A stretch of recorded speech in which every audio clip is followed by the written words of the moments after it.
This is the Inateck BTSP-10 stereo Bluetooth speaker. I'm going to show you the unboxing of the speaker. It comes in a very nice presentation as far as the packaging goes. Got musical notes all over it. Kind of a glossy look to it. There is the speaker itself. Now inside the rest of the packaging, if you take out, you've got a nice little molded foam insert here. So everything looks very quality looking. You've got an instruction manual. You've got a nice little microfiber carrying pouch there, and then you've got your charging cord and also your 3.5mm auxiliary cord for hooking in devices that don't have a Bluetooth connection on them. Now to turn this unit on, there is a little on-off switch on the side here. See it right here next to our auxiliary input, and then there's the 5-volt micro USB charging input. Once it's turned on, little red light will come on up here, and you'll hear it tone up like that. Now to put it into Bluetooth pairing mode, you'll hold this button down until it makes that double beep and starts blinking.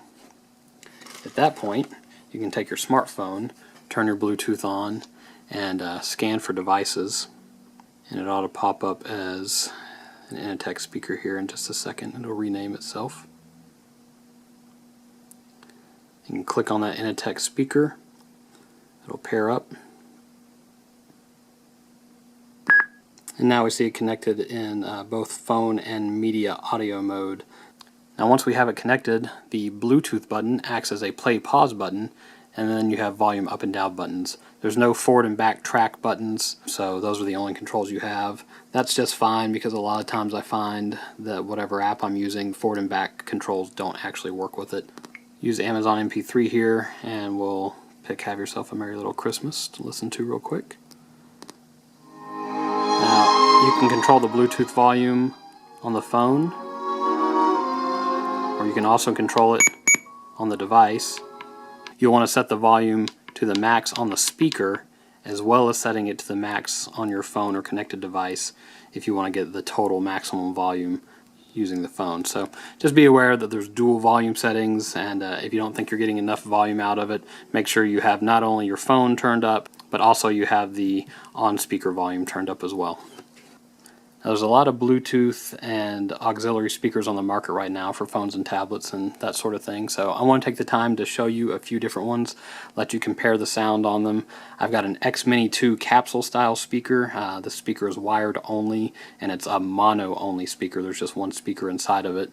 And then I've got this Inateck Bluetooth speaker along with the D-Night Magicbox Bluetooth speaker, and also an Inateck City, the T1 Roverbeats speaker, which has 4 speakers in it. So I'm going to give you a quick video that lets you compare the sounds between them. Keep in mind you're hearing sound that's being recorded on a Panasonic LX7 camera and then is playing back through your speakers, so it's not a perfect representation by any means of the actual sound quality, but it'll at least let you hear the differences in the maximum volume output between this speaker and some other ones on the market, as well as the fidelity, you know, how much they start to crack up. I've got all these speakers set at max volume in this test. We're going to try them out in a warehouse, standing about 18 paces away or so from where the speakers are set up, and then we'll come back and kind of talk about the results. Have yourself a merry little Christmas. Have yourself a merry little Christmas. Have yourself a merry little Christmas.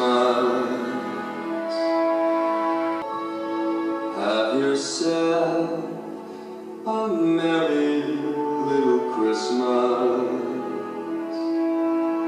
So you can see after listening to those, the stereo speakers definitely make a big difference versus the mono speaker and the overall volume that's output.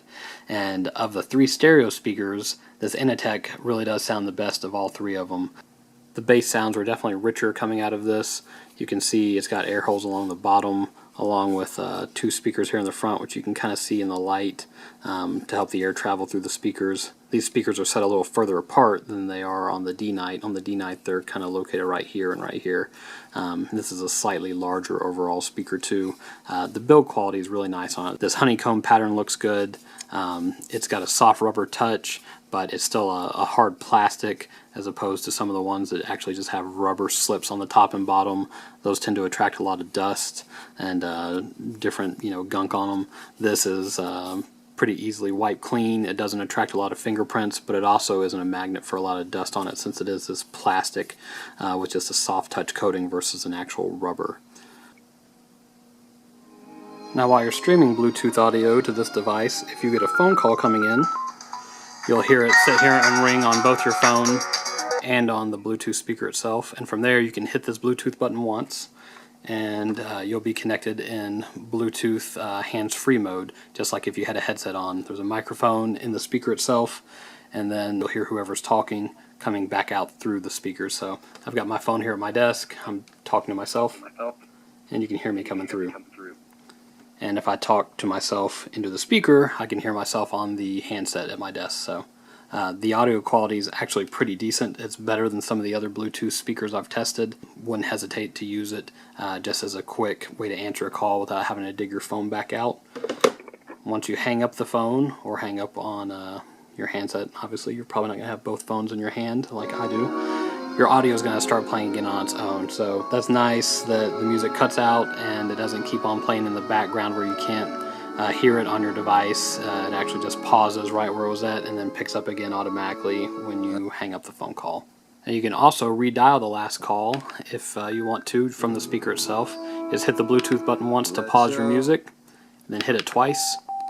It'll beep like that, and then it'll start redialing the last number that had just called you or that you had last called from your phone. So you can hear that there. Also a very handy little feature if you need to call somebody back and don't want to dig your phone out. To start playing your music again, you'll just hit this Bluetooth button again one more time. You have to wait a couple of seconds after you hang up the call, and it'll start playing the audio again from your phone or connected device. That hands-free speakerphone mode does only work while it's connected via Bluetooth. If you had it plugged in via the auxiliary cable, it's going to work like a pair of headphones, and you'll still be able to hear the audio coming out, but the microphone in the speaker isn't going to pick up. It'll be the microphone in your actual phone handset that you'd be having to talk into, so not really as handy there, but great for if you're connected via Bluetooth and want to make a quick phone call back to whoever last called you or take an incoming call without having to get your phone back out. One thing I do want to mention is that this is Bluetooth 2.1 EDR for the Bluetooth connection. That's an older Bluetooth protocol. They're up to Bluetooth 4.0 now, which also includes a higher speed connection than the older protocols. What I've found with this Bluetooth speaker and with every other Bluetooth speaker I've tested so far that's not been a Bluetooth 4.0 speaker is that while it's great for streaming audio, there is a lag between the device that's sending the audio and the actual speaker itself. So for audio, music, whatnot, that's not a big deal. There's just a little lag in controls when you hit play versus when it starts, just fractions of a second. But for watching video, it can be a little bit more of a distraction. So I'm going to show you a video here of just a basketball player dribbling and let you see the lag and when the ball hits the ground versus when you hear it out of the speakers. The proper way to illustrate a spin move is you want to come in. So you can see that right there the ball is getting back up to his hand by the time you're actually hearing it bounce in the speakers. It's a very small delay. It may drive some people nuts though. Other people don't seem to even notice at all when I show them. So thankfully you can always play video with the included auxiliary cable. Just plug it in the headphone jack, plug it in the side of the speaker. You won't have any lag then. But do just be aware of that in case your primary usage that you're thinking of is for wireless video watching or gaming on your tablet or phone, since the audio is going to be slightly behind what you're seeing if you're using that wireless Bluetooth connection. Overall, very pleased with this device. It's a great sounding Bluetooth speaker. The lows on it, the bass notes, are some of the best of any of the ones I've tested, and the distortion at max volume is also the most minimal of any of the ones I've tested. That performance does come at a bit of a premium price, so you have to decide whether or not that's worth it to you for the price for performance ratio on there. But all in all, if you're looking for one of the better sounding Bluetooth stereo speakers out there in this small form factor, this Inateck Bluetooth speaker should be high on your list.